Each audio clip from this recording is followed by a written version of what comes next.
En la gestión de redes tradicional se considera que los peligros provienen principalmente de Internet y se da por segura la intranet, en donde en principio solo acceden las personas autorizadas, como los empleados.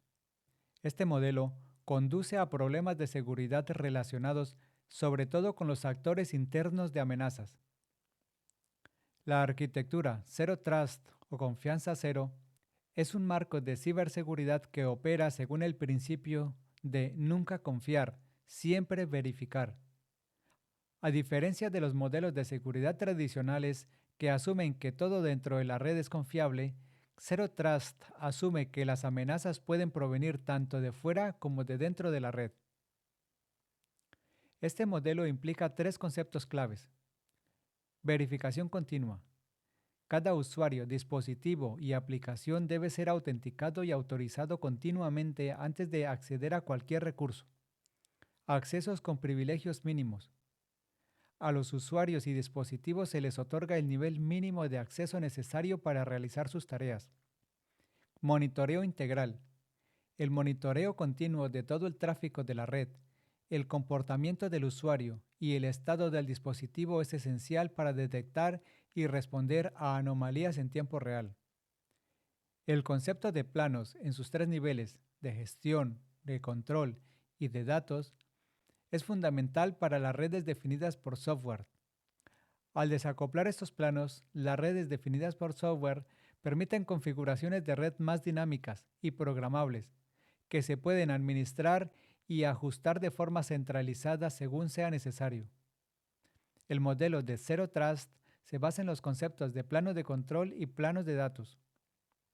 El plano de control en una arquitectura de confianza cero es responsable de tomar decisiones de seguridad y aplicar políticas. Verifica continuamente la identidad y la confiabilidad de los usuarios, dispositivos y aplicaciones antes de otorgar acceso a los recursos. El plano de control actúa como el cerebro, determinando el acceso en función de los datos de seguridad en tiempo real. El plano de datos en un modelo de confianza cero es responsable de la transmisión real de paquetes de datos a través de la red. Procesa y reenvía paquetes de datos según las políticas de seguridad establecidas por el plano de control. Esto incluye el cifrado de datos en tránsito, la inspección de tráfico en busca de amenazas y el bloqueo de acceso no autorizado.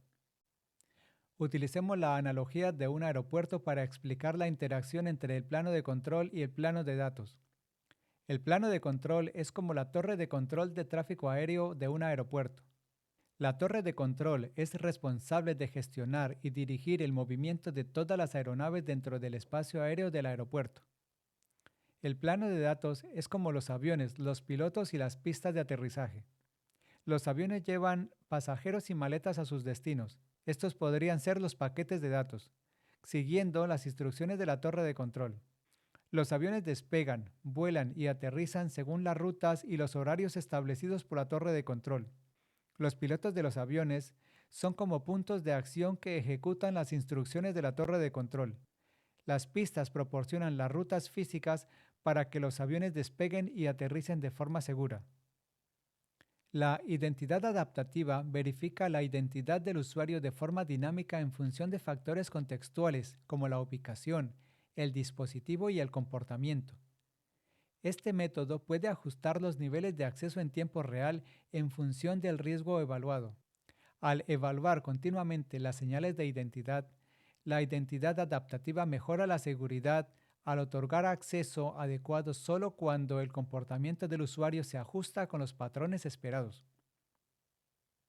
Imaginemos a un empleado que intenta acceder a un documento confidencial desde un dispositivo nuevo mientras viaja. La identidad adaptativa debería reconocer el contexto inusual y podría requerir autenticación adicional, como una contraseña de un solo uso enviada al teléfono del empleado, antes de otorgar acceso. La reducción del alcance de las amenazas limita el acceso y la exposición de recursos críticos a través de la segmentación de la red, restringiendo a los usuarios y dispositivos solo a los datos y aplicaciones que necesitan. Los cuatro principios claves de la reducción del alcance de las amenazas en Zero Trust son: microsegmentación. Esto implica dividir la red en segmentos más pequeños y aislados. Cada segmento tiene sus propios controles de seguridad, lo que limita la capacidad de un atacante de moverse lateralmente a través de la red. Acceso con privilegios mínimos. A los usuarios y dispositivos se les otorga el nivel mínimo de acceso necesario para realizar sus tareas. Monitoreo y verificación continuos. Cada solicitud de acceso se autentica y autoriza continuamente, independientemente de dónde se origine. Asumir la mentalidad de incumplimiento. El modelo Zero Trust opera bajo el supuesto de que ya se produjo o se producirá pronto una violación de seguridad. Esta mentalidad impulsa la implementación de estrictas medidas de seguridad para contener y minimizar el impacto de cualquier violación potencial. El control de acceso basado en políticas se basa en reglas o condiciones predefinidas para otorgar o denegar el acceso a los recursos en función de factores como la función del usuario, el estado del dispositivo y la sensibilidad de los datos solicitados. El uso de políticas para las decisiones de acceso refuerza la seguridad de manera consistente y admite privilegios mínimos, lo que garantiza que los usuarios accedan solo a los recursos que necesitan. El modelo de planos permite gestionar, modificar y aplicar políticas en un amplio número de dispositivos al mismo tiempo y evita tener que configurar equipos de forma individual.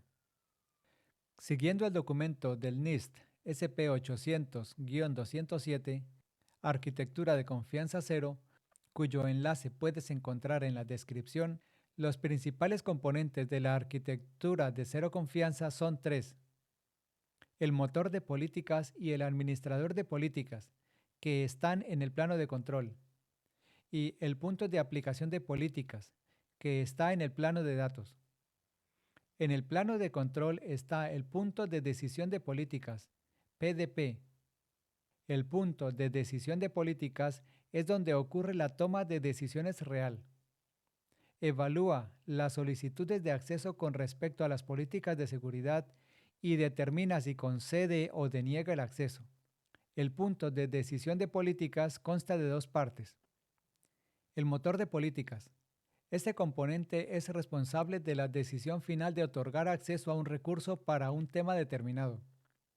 El motor de políticas utiliza la política empresarial, así como la información de fuentes externas como la entrada de un algoritmo de confianza para conceder, denegar o renovar el acceso a un recurso.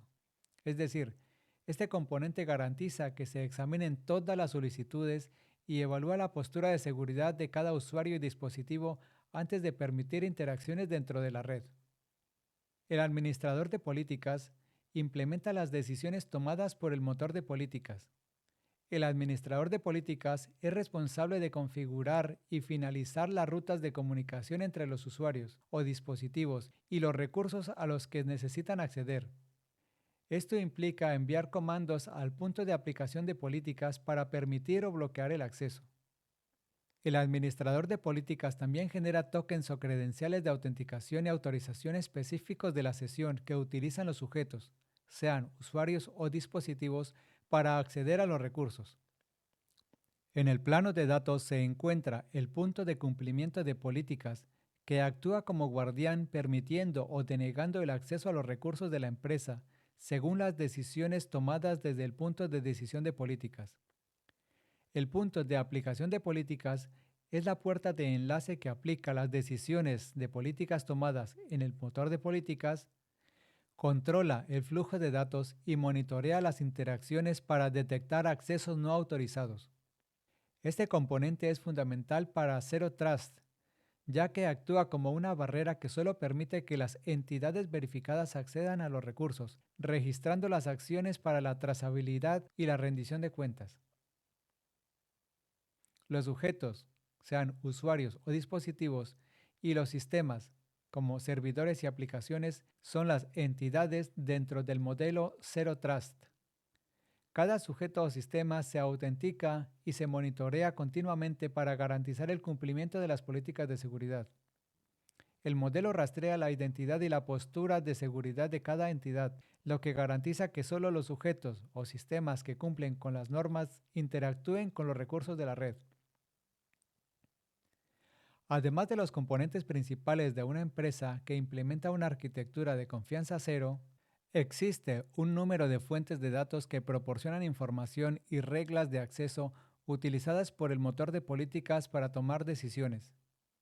Siguiendo al NIST, son los siguientes: sistemas de diagnóstico y mitigaciones continuos, sistemas de cumplimiento de la industria, fuentes de inteligencia de amenazas, registros de actividad de la red y del sistema, políticas de acceso a datos, infraestructura de clave pública empresarial, sistemas de gestión de identidades, sistema de gestión de eventos e información de seguridad. Una vez vista la estructura de la arquitectura de confianza cero, Zero Trust, queda claro qué son las zonas implícitamente confiables. Las zonas de confianza implícita son segmentos definidos dentro de la red donde los recursos pueden comunicarse en condiciones limitadas y predefinidas. Estas zonas están destinadas a contener posibles infracciones de seguridad dentro de un área controlada. En otras palabras, las zonas de confianza implícita son aquellas que están protegidas bajo la sombrilla de la arquitectura de confianza cero dentro de la red informática de la empresa, teniendo en cuenta que todos los usuarios y sistemas no son confiables por naturaleza y deben ser autorizados siguiendo las políticas de seguridad predefinidas. Si este video ha sido de utilidad para ti, te invito a suscribirte a mi canal.